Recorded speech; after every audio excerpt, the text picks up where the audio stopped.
449장 찬송을 부르시겠습니다. 449장 찬송을 부르시겠습니다.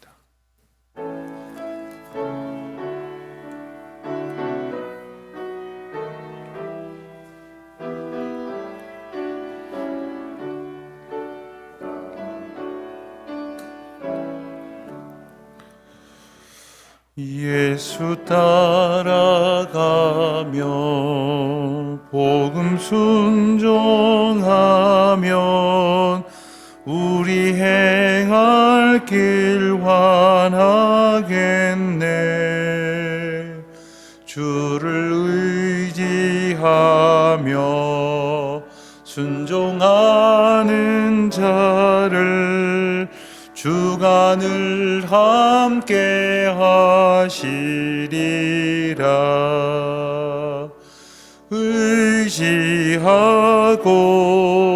순종하는 길은 예수 안에 즐겁고 복된 길이로다.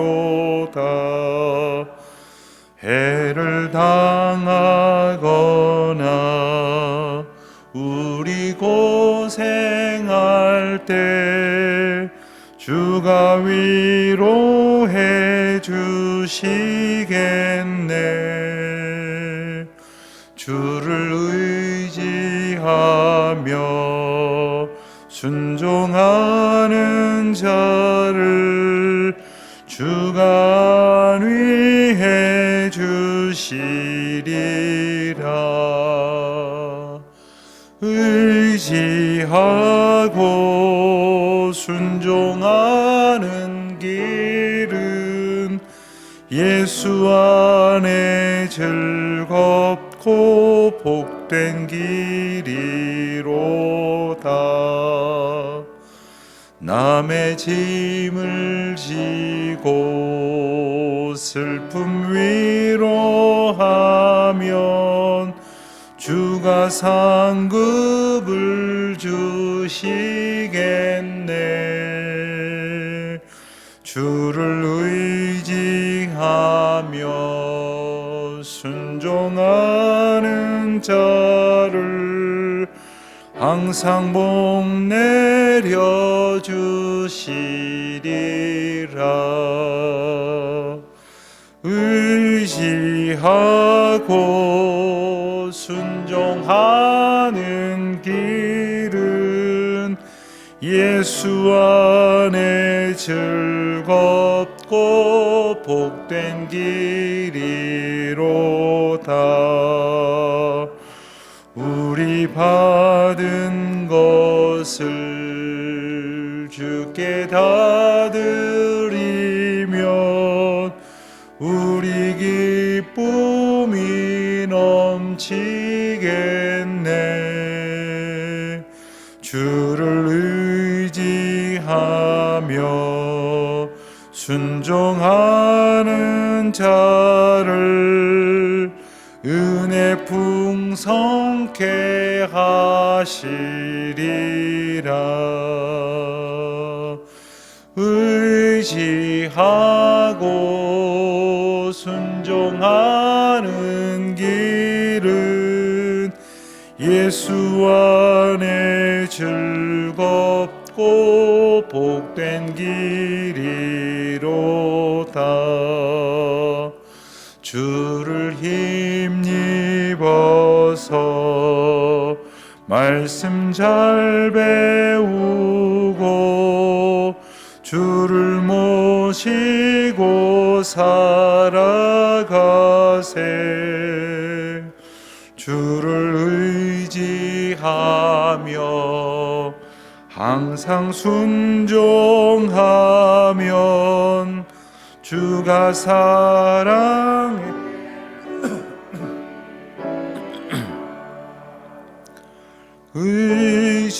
의지하고 순종하는 길은 예수 안에 즐겁고 복된 길이로다.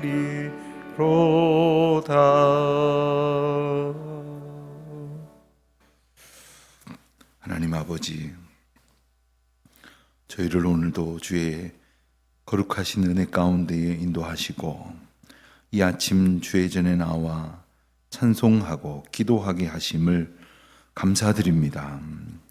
이 하루가 주님의 인도하심 가운데 있음을 깨닫고 주님의 부르심과 말씀 가운데로 이끌어 주시는 것을 깨닫게 하시오니 이 말씀 한 절 한 절을 오늘도 의지하며 전적으로 순종하는 저희 모두가 되게 하여 주시기를 기도하옵나이다. 순종하고자 하오나 주님의 뜻을 알지 못하여 어리석은 채로 행하는 것이 아니라 하나님 말씀을 늘 기억할 수 있도록 성령 하나님 저희들의 생각과 뜻을 주장하여 주셔서 주님의 말씀이 생각나게 하여 주시옵시고 주님의 말씀이 늘 언제나 우리 가운데 가득할 수 있도록 인도하여 주시기를 기도하옵나이다. 하나님 아버지, 저희가 염려하고 때로는 두려워하고 불안에 떨 때도 있을 것입니다. 그때마다 하나님 저희에게 은혜를 베푸셔서 주님의 약속하신 말씀이 기억날 수 있도록 만나야 할 사람들을 만나게 하시고 들어야 할 이야기들을 듣게 하시며 보아야 할 것들만 볼 수 있도록 은총을 베풀어 주시옵소서. 하나님, 새해 벽두에 저희들에게 기도의 제목을 주신 것이 있음을 압니다. 아무에게도 말할 수 없을 것 같은 그런 내밀한 아픔과 슬픔의 이야기들도 있습니다. 하오나 그러하기에 주님 앞에 나와 이 기도의 제목을 두고 겸손히 그 뜻을 구하며 주님의 인도하심만을 바라고 원하기를 기도하오니 하나님, 저희 기도 제목이 곧 변하여 찬송과 영광의 제목이 될 수 있도록 은혜를 나리워 주시기를 기도드립니다. 주님, 때로는 저희가 하는 일을 위해서 기도합니다. 또 저희의 자녀들을 위해서 기도합니다. 저희의 육신의 건강과 안위를 위해서 기도합니다. 하오나 이 모든 것이 저희에게 은혜를 약속하신 하나님의 영광을 구하는 소망이 되게 하여 주시옵시고 허탄한 저희 자신의 욕망만을 위하여 바라는 것을 재촉하지 않도록 주님 앞에 겸손한 마음으로 늘 주님의 인도하심 앞에 전심으로 순종하게 하여 주시옵소서. 다만 하나님, 저희들이 겪어야 할 일 가운데에서 담담히 순종하고 받아들이며 그 모든 상황을 감내할 수 있도록 믿음 위에 믿음을 더하여 주시옵시고 하나님께서 저희 안에 내주하시사 저희들의 성품이 변화되고 저희들의 시선이 바뀌어지며 저희들의 소망이 새로워지는 은총을 나리워 주시기를 기도드립니다. 하나님, 오늘도 저희에게는 이처럼 주의 전에 나와 함께 기도할 수 있는 은혜를 베푸셨는데 정말로 하나님의 은혜를 구하며 간절한 마음으로 기도하고 있는 이들이 있음을 저희들이 압니다. 육신의 연약함을 두고 하나님 앞에 의지하고 있는 이들이 있습니다. 연로하신 어르신들, 병약한 성도님들, 예기치 못한 상황으로 상한 몸으로 주님 앞에 기도하고 있는 이들이 있습니다. 하나님, 생명의 주권자이신 주님께서 그 모든 형편을 아시오니 저희가 살든지 죽든지 주의 것이오니 주의 뜻대로 인도하여 주시되 저희가 하나님의 은혜를 알아가는 기쁨으로 매 순간 살아갈 수 있게 하여 주시기를 기도드립니다. 하나님, 이 땅 가운데에서 저희들의 맡겨주신 생업이 단지 저희들의 호구지책이 되는 것이 아니라 또한 저희들의 욕망을 이루는 수단이 되는 것이 아니라 주님께서 저희들을 통하여 영광을 받으실 귀한 기회와 하나님의 은총을 나타내실 사명의 자리로 주신 것을 기억하며 오늘도 기쁜 마음으로 열심 다하여 충성하게 하여 주시옵소서. 교회의 머리이신 주님, 오늘도 교회로 교회된 본분을 잘 감당할 수 있도록 인도하여 주시옵시고 저희가 기도해야 될 많은 사명 앞에 한마음 한뜻 되어 나아가게 하옵소서. 감사드리오며 예수님의 이름으로 기도하옵나이다. 아멘.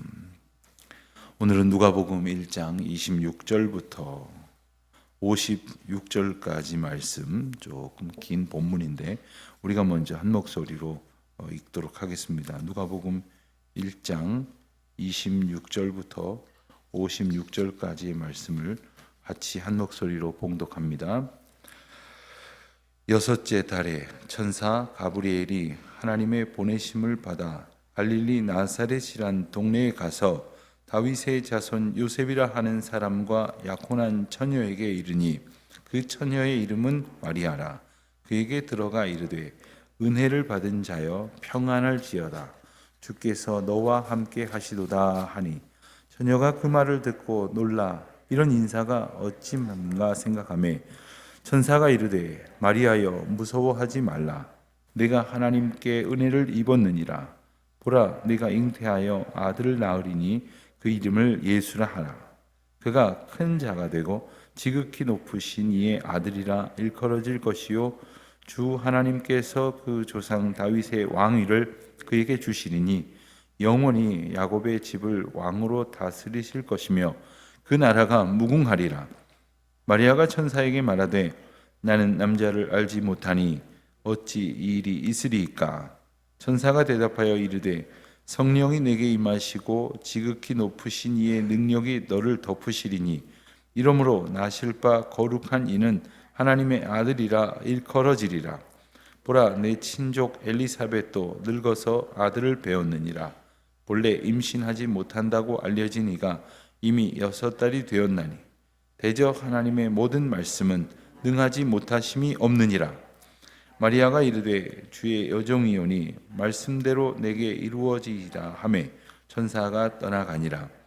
이때에 마리아가 일어나 빨리 산골로 가서 유대 한 동네에 이르러 사가랴의 집에 들어가 엘리사벳에게 문안하니 엘리사벳이 마리아가 문안함을 들으매 아이가 복중에서 뛰노는지라. 엘리사벳이 성령의 충만함을 받아 큰 소리로 불러 이르되 여자 중에 네가 복이 있으며 내 태중의 아이도 복이 있도다. 내 주의 어머니가 내게 나아오니 이 어찌된 일인가. 보라 내 문안하는 소리가 내 귀에 들릴 때에 아이가 내 복중에서 기쁨으로 뛰도나노라. 주께서 하신 말씀이 반드시 이루어지리라고 믿은 그 여자에게 복이 있도다. 마리아가 이르되 내 영혼이 주를 찬양하며 내 마음이 하나님 내 구주를 기뻐하였음은 그의 여종의 비천함을 돌보셨음이라. 보라 이제 후로는 만세에 나를 복이 있다 일컬으리로다. 능하신 이가 큰 일을 내게 행하셨으니 그 이름이 거룩하시며 긍휼하심이 두려워하는 자에게 대대에 이르는도다. 그의 팔로 힘을 보이사 마음의 생각이 교만한 자들을 흩으셨고 권세 있는 자를 그 위에서 내리치셨으며 비천한 자를 높이셨고 줄이는 자를 좋은 것으로 배불리셨으며 부자는 빈손으로 보내셨도다. 그 종 이스라엘을 도우사 긍휼히 여기시고 기억하시되 우리 조상에게 말씀하신 것과 같이 아브라함과 그 자손에게 영원히 하시리로다 하니라. 마리아가 6달쯤 함께 있다가 집으로 돌아가니라. 아멘. 오늘 본문 말씀은 이제 어제 우리가 본 대로 요한의 출생에 대한 이야기에 이어서 예수님의 출생에 대한 이야기로 이제 옮겨지게 됩니다. 예수님의 이 땅에 오신 탄생의 이야기는 이 마태복음과 이 누가복음에만 기록이 되어 있습니다. 복음서 중에는요. 그 가운데에서 오실 것을 예언하는 구체적인 사건, 그리고 예수님의 오심이 이 세례 요한과 어떻게 구체적으로 결부되어 있는지를 볼 수 있는 본문의 말씀을 우리가 함께 보았습니다. 그런데 예수님의 오심의 사건은 두 가지로 구별을 할 수 있다면, 하나는 예수님의 오심이라고 하는 사건이 선포되는 말씀이고, 또 하나는 그 말씀을 듣는 자들의 순종입니다. 가만히 보면 이 모든 사건은 주님의 뜻과 하나님의 백성들의 순종으로 완성되어집니다.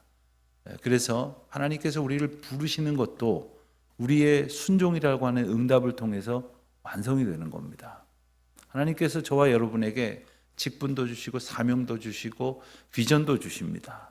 그런데 그것에 순종함으로 주님의 은혜 앞에 나아갈 때에 그 일이 구체화되는 것이고, 그것을 통하여 정말 하나님의 역사하심이 드러나게 되는 것이죠. 오늘 말씀 26절 이하에 보면 때가 되었을 때, 즉 이제 요한의 출생이 예언된 지 6개월이 지났을 때에 천사 가브리엘은 이번에는 갈릴리 나사렛이라고 하는 동네로 이제 갑니다. 그런데 이 갈릴리라고 하는 동네, 나사렛이라고 하는 동네는 구약 성경에는 거의 언급이 된 바가 없는 곳들입니다. 심지어 갈릴리는 멸시를 당하던 스불론과 납달리 땅이었다. 이렇게 이사야 9장 1절 말씀을 보면 그곳에 대해서 간단하게 언급이 되는데 전혀 사람들이 중요하게 여기거나 주목하지 않았던 곳이다 하는 뜻입니다. 나사렛도 마찬가지입니다. 한 번도 언급이 된 적이 없는 자그마한 아주 정말 퇴락한 그런 시골 마을이죠. 그래서 나사렛에서 무슨 선한 것이 나겠느냐 하는 이야기가 속담처럼 회자되기까지 했던 곳입니다. 그런데 그곳에 천사 가브리엘이 나타나서 이제 정혼한 요셉과 마리아를 만나게 됩니다. 그리고 메시아가 다윗의 자손으로 오실 것이라고 하는 엄청난 예언의 말씀을 선포합니다.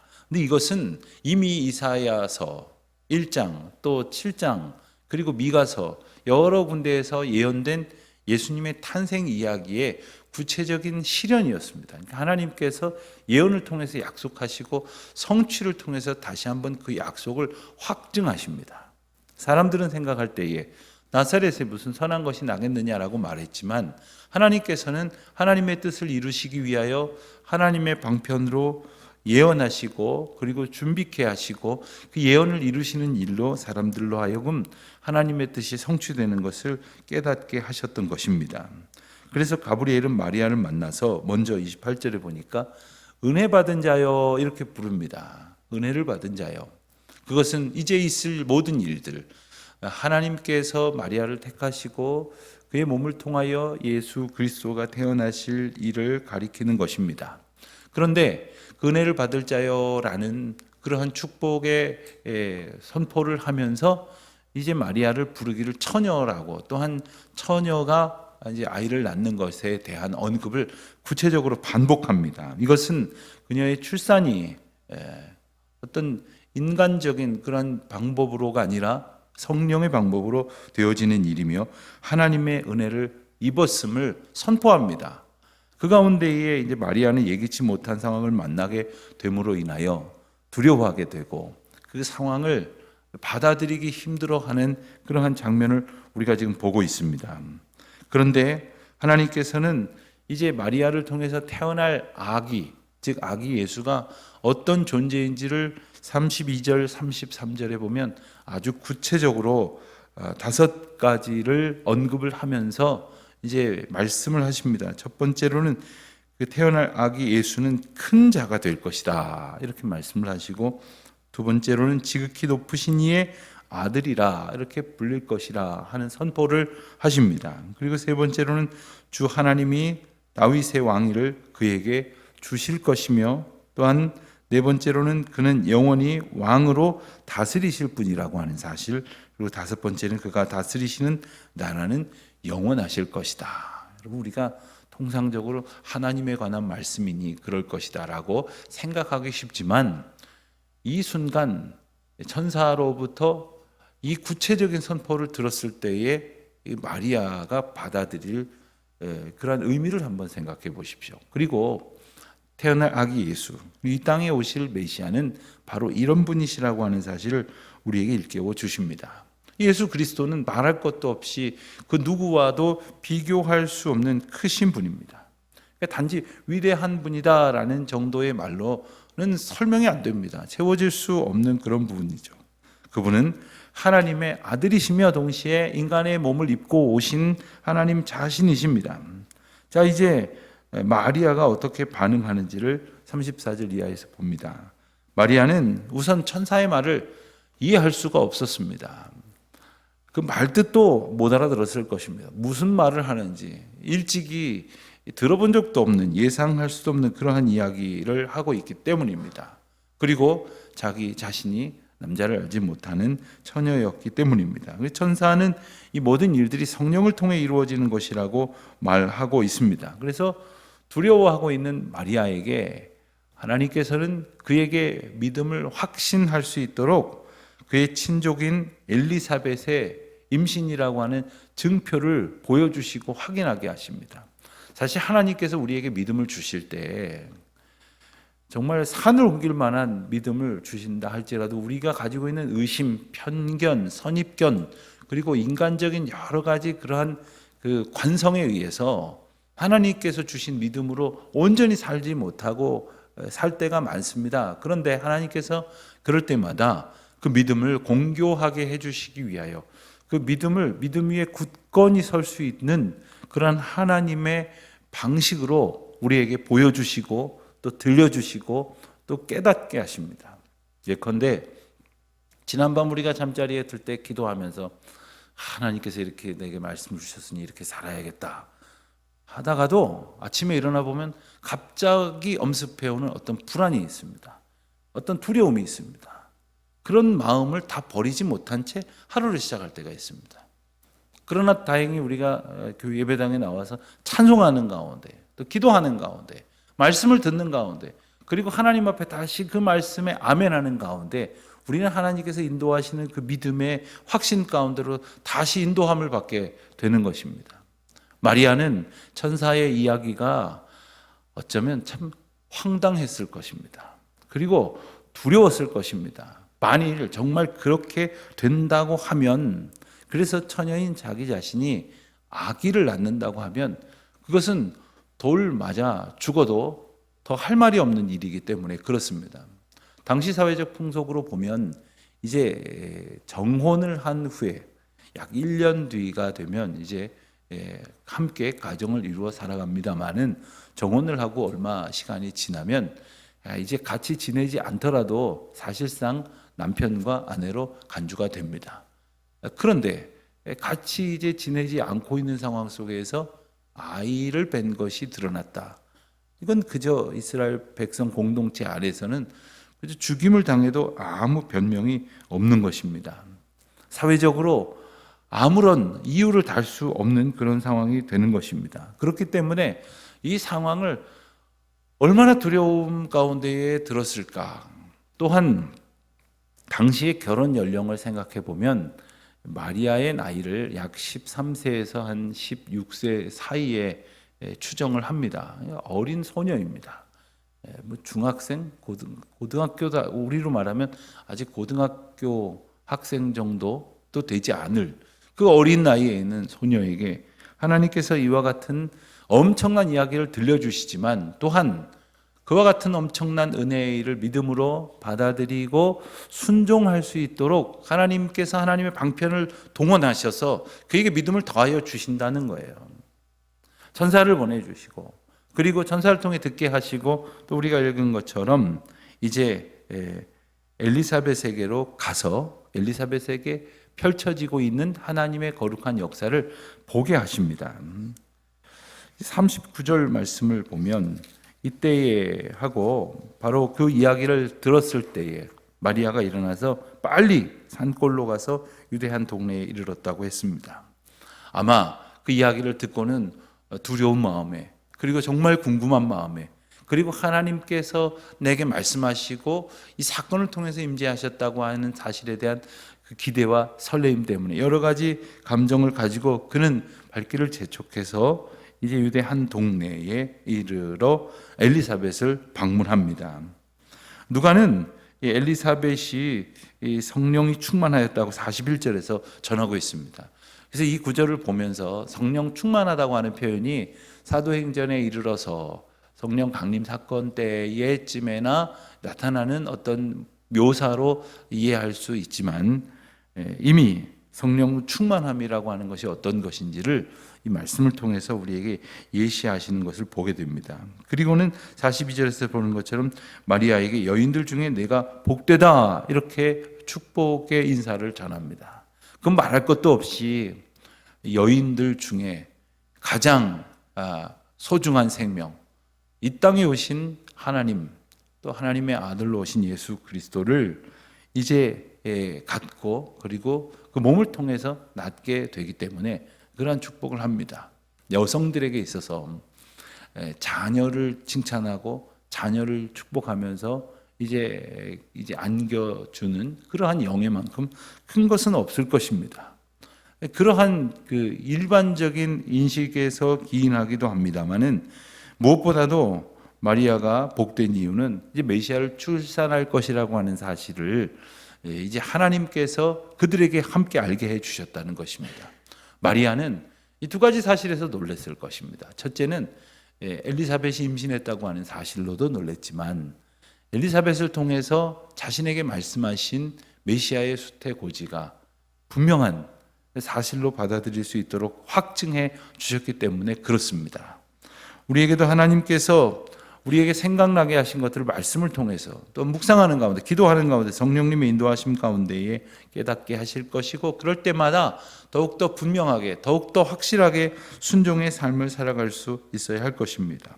마리아가 복된 것은 마찬가지로 이제 그 천사의 메시지를, 그리고 엘리사벳을 통하여 다시 확인하여 주시는 하나님의 인도하심을 그 믿음으로 받아들였다고 하는 것, 그리고 성령 충만한 엘리사벳의 예견을 또한 그 메시지로 받아들이게 된 것이죠. 그리하여 46절 이하에 보면 마리아는 하나님 앞에 찬양을 올려드립니다. 이 찬양을 보면 흡사 사무엘상 2장에 사무엘을 낳은 한나의 기도를 우리가 연상할 수가 있게 됩니다. 그런데 단지 이 한나는 그 아기를 원하다가 아기를 가졌던 형편이고, 또 마리아는 이 아기를 전혀 생각하지 않는 형편에서 아기를 가졌음에도 불구하고 그들의 찬양이 매우 유사하다는 것을 보게 됩니다.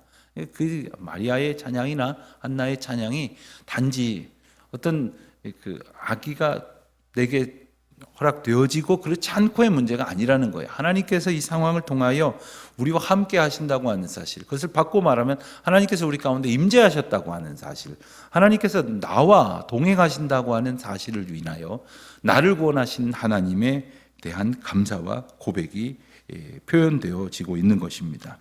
그런데 그것을 그치는 것이 아닙니다. 54절에 보면 그 종 이스라엘을 도우사 긍휼히 여기시고 기억하시되 우리 조상에게 말씀하신 것과 같이 아브라함과 그 자손에게 영원히 하시리로다. 처음에 마리아는 여종의 비천함을, 48절에 보는 대로 여종의 비천함을 돌보신 개인적인 감격을 찬양하기 시작을 했습니다. 그러나 하나님께서 이게 내 개인의 문제가 아니고, 그리고 하나님께서 세상을 구원하시고 이스라엘을 구원하시기 위한, 민족을 향한 하나님의 사랑을 베푸시는 사건이라는 것을 깨닫게 된 거죠. 우리가 하나님 앞에 감사할 때 때로는 아주 작은 부분에서 내 소원을 들어주셨다, 내 만족을 이루어 주셨다, 이렇게 기도할런지 모르지만 그 가운데에서 하나님이 역사하시는 것을 보게 됩니다. 처음에는 내가 기도했더니 우리 아이가 잘 됐다, 내가 기도했더니 내 사업이 잘 됐다, 그래서 참 기쁘고 감사합니다 할런지 모르지만 주님께서는 단지 그 일들을 내가 기쁘고 내가 풍요로워지는 것을 위해서만 주신 것이 아니라는 것을 깨닫게 됩니다.